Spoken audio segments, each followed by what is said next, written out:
எண்கணித ரீதியாக ஏன் ஒருத்தவங்களுக்கு பெயர் திருத்தம் பண்ணணும்? அது எப்படி பண்ணணும்? அப்படிங்கிறத பத்தி இந்த பதிவுல நம்ம பார்க்க போறோம்.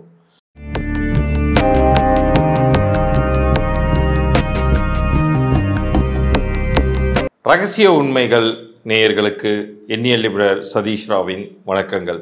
பொதுவாகவே எண்கணித ரீதியாக ஒருவருக்கு பெயர் அமைப்பதன் அர்த்தமே அவருடைய பிறந்த தேதிக்கும் கூட்டு எண்ணிற்கும் ஒரு சில ஸ்பெஷாலிட்டிஸ் அல்லது அவர்களுக்கு ஏற்ற பலன்களை தரக்கூடிய வகையில் ஒரு சில அம்சங்கள் இருக்கும்.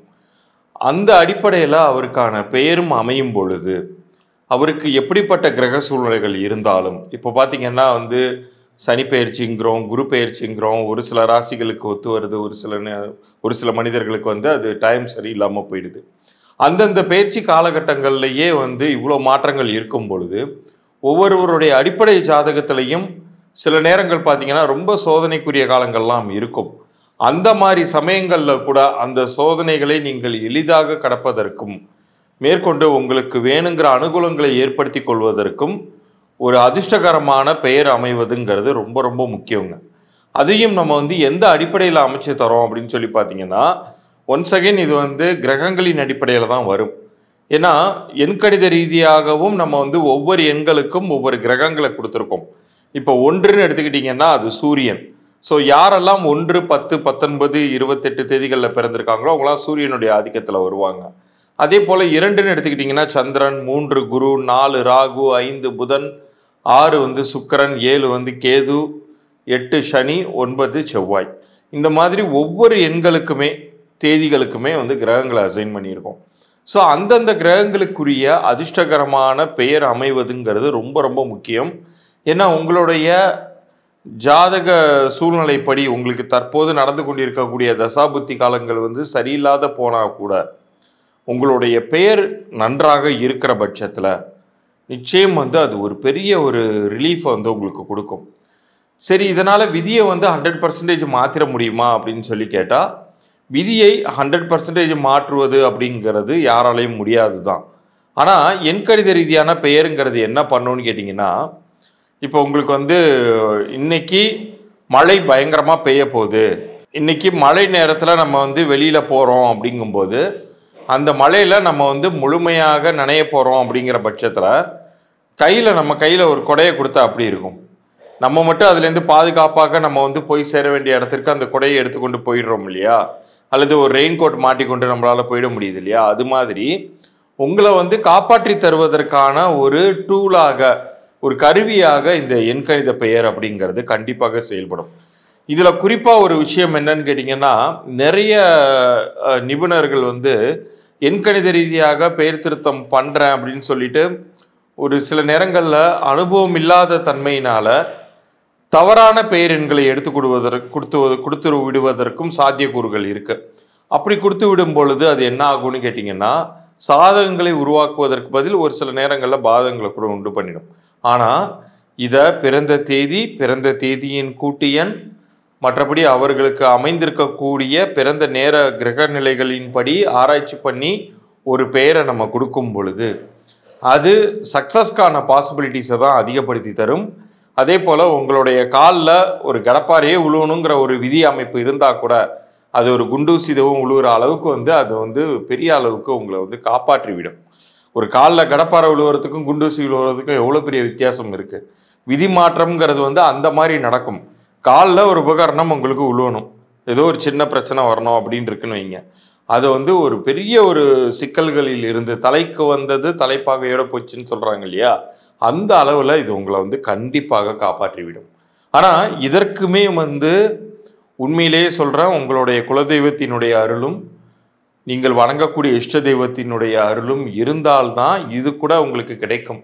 இந்த எண்கணித ரீதியாக பெயர் திருத்தம்ங்கிறது நிகழும் பொழுது ஒவ்வொரு முறை என்னுடைய கிளைண்ட்ஸ் எனக்கு நல்லது நடந்துடுச்சு, நீங்கள் மாற்றி கொடுத்தீங்க, ரொம்ப சந்தோஷமாக இருக்குது, எனக்கு உத்தியோக உயர்வுகள் கிடச்சிச்சு, வியாபாரத்தில் நிறைய லாபங்கள் கிடச்சிச்சின்னு மெசேஜ் அனுப்பும் போதெல்லாம் இங்கே எனக்கு காலில் அடிபடுவது ரொம்ப சர்வசாதாரணமாக நடக்கும். ஏன்னா ஒருவருக்கு விதி மாற்றம் நிகழும் பொழுது அவருக்குரிய விதியை வேற ஏதோ ஒன்று தாங்கியே ஆகணும். இப்போ அதனால தான் நான் எப்போதுமே சொல்லுவேன், இது மாதிரியான அடுத்தவர்களுக்கு பலன் கூறி அவங்கள வந்து வழிநடத்தக்கூடிய இடத்துல இருக்கிறவங்க எல்லாருமே தங்களை பாதுகாத்து கொள்ளக்கூடிய அளவுக்கு வந்து ஆன்மீகத்தில் அவங்க வந்து ரொம்ப வந்து இன்டெப்த்தாக போயிருக்கணும். அவங்களால தான் வந்து அவர்களுக்கு வரக்கூடிய ஆபத்துகளை காப்பாற்றிக் கொள்ள முடியும். ஏன்னா இது எப்படின்னா, ஒரு விபத்தில் ஒரு பஸ்ஸு முன்னாடி ஒருத்தர் போய் போகிறவரை தள்ளி விட்டுட்டு நம்ம போய் மாட்டிக்கிற மாதிரி தான். ஸோ இந்த நேரத்தில் வந்து நான் இதையும் பதிவு பண்ண விரும்புகிறேன். என்னுடைய கிளைண்ட்ஸ் எல்லாருக்குமே வந்து நல்ல மாற்றங்கள் வரும் பொழுது நான் குருவுக்கு தான் நன்றி சொல்லுவேன். அதே போல் அந்த குருவினிடமே தான் நானும் தஞ்சம் அடைவேன். ஏன்னா அப்போ தான் வந்து, ஏன்னா ஒரு விதிங்கிறது வந்து அந்த அளவுக்கு ஸ்ட்ராங்கானது. ஆனால் யாருக்கெல்லாம் வந்து அந்த விதியையும் ரொம்ப ஸ்மூத்தான வழியில் நீங்கள் கடப்பதற்கு வாய்ப்பு இருக்கிறதோ அவர்கள் அனைவருக்குமே உங்களுடைய குலதெய்வத்தினுடைய அருள் இருக்கு அப்படிங்கிறத நீங்கள் உறுதியாக உணரலாம். அதே போல் நீங்கள் வணங்கக்கூடிய சித்தர் குருமகான்களுடைய அருளும் இருக்குங்கிறத உணரலாம். இன்னும் சொல்லப்போனால் இந்த செகண்ட் இந்த ப்ரோக்ராம் நீங்கள் பார்த்துட்டு இருக்கீங்கன்னா கூட அதுவுமே உங்களுடைய குலதெய்வத்தினுடைய சித்தர் குருமகான்களுடைய அருளாசிகள் இருந்தால்தான் இது உங்களுக்கு காணவே கிடைக்கும். இப்போ எண்கணித ரீதியாக ஒருவருக்கு பெயர் மாற்றம் நம்ம செய்கிறோன்னு வச்சுக்கோங்க.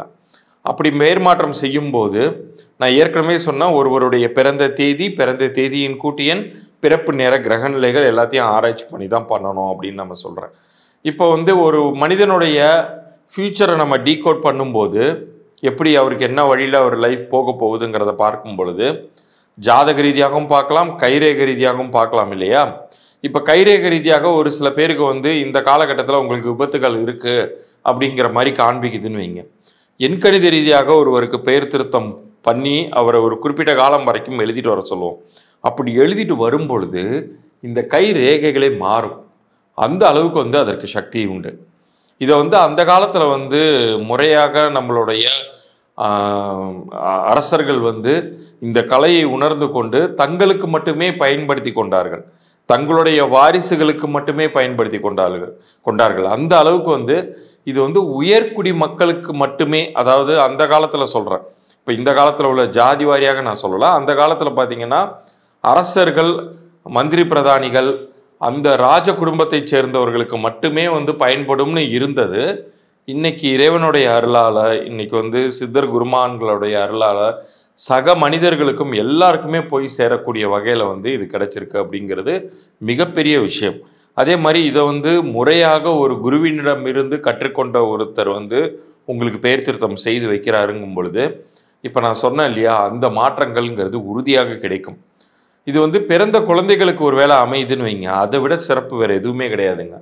ஆரம்ப காலத்தில் இருந்தே அந்த குழந்தை வந்து ஒரு வெற்றிகரமான வாழ்க்கை வாழ்வதற்கான வழியை அதுவே அமைத்து கொடுத்து விடும். இதில் வந்து 2 முறை இருக்குது எண்கணித ரீதியாக பெயர் அமைப்பதில். வந்து சால்டியன் மெத்தடுன்னு ஒன்று இருக்குது, பித்தாகரஸ் மெத்தட் அப்படின்னு ஒன்று இருக்குது. இதில் வந்து வேல்யூஸ் வந்து மாறும். ஆனால் சால்டியன் மெத்தடு தான் வந்து இருக்கிறதுலையே ரொம்ப பன்மையானது. அதாவது ரொம்ப ரொம்ப அந்த காலத்துலேருந்து யூஸ் பண்ணிட்டு வர்றது. அதுதான் வந்து அக்யூரேட்டான ரிசல்ட்டுமே உங்களுக்கு தரும். சால்டியன் மெத்தட் படி எண்கணித கணக்குகள்ங்கிறது வந்து AIJQY இந்த அல்பபெட் எல்லாமே 1ஆம் எண்ணை சார்ந்ததாக வரும். BKR இதெல்லாம் 2ஆம் எண்ணை சேர்ந்ததாக வரும். CSGL இதற்கெல்லாம் 3ஆம் எண் எண்களாக வரும். அதே போல் DMT இதெல்லாமே 4ஆம் எண்.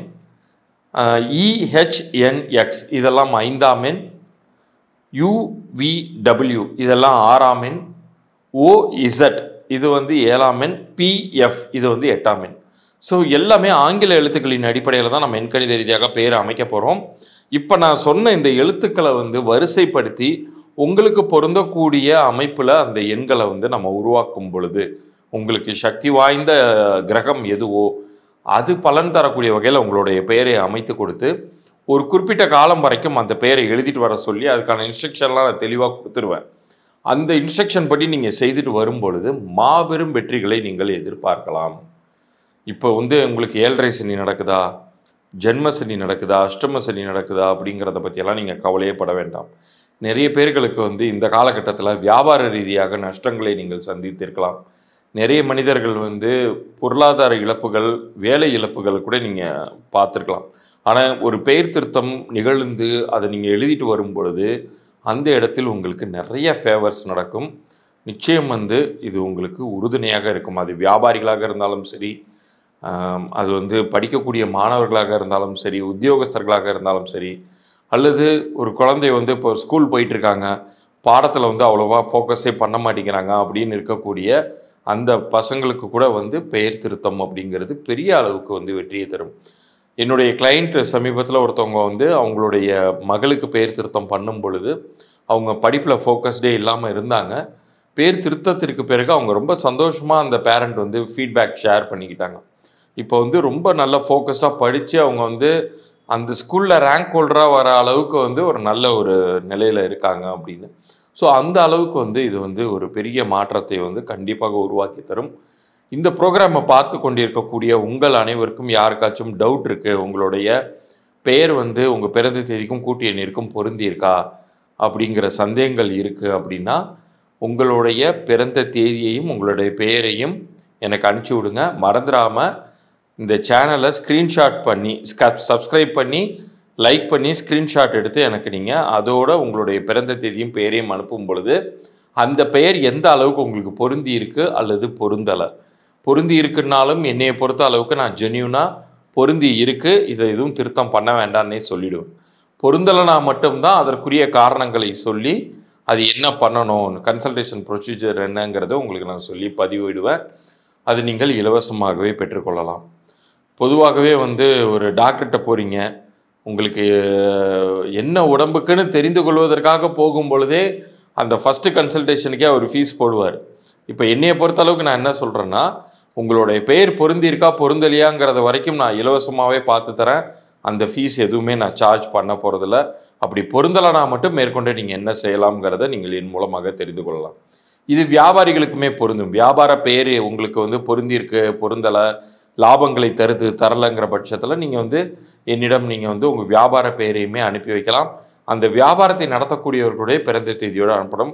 பிறந்த குழந்தையாக இருந்தால் பிறந்த நேரம் பிறந்த தேதியை அனுப்பிச்சி விட்டு அவர்களுக்குரிய பிறந்த தேதிக்குரிய ப்ளஸ் பாயிண்ட்ஸ் என்னங்கிறதெல்லாம் நீங்கள் தெரிந்து கொள்ளலாம்.